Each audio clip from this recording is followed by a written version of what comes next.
Santa Cup sa Peru umiikot para magbantay at magbigay saya ngayong Christmas season.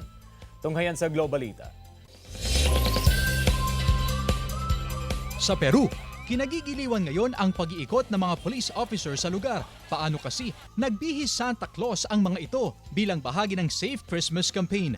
Layo nilang mapanatili ang kaayusan at kaligtasan ngayong holiday season, kasabay ang pagbibigay saya, lalo na sa mga bata. Kaya imbes na katakutan, nilalapitan pa sila ngayon ng mga chikiting na gustong magpa-picture kay Santa Cup.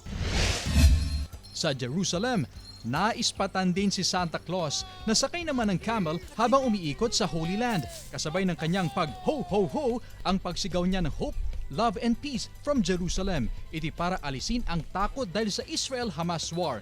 Lalo na ngayong Christmas season para manaig ang kapayapaan at pagmamahalan sa buong mundo. Chris Zuniga para sa Mornings with GMA Regional TV.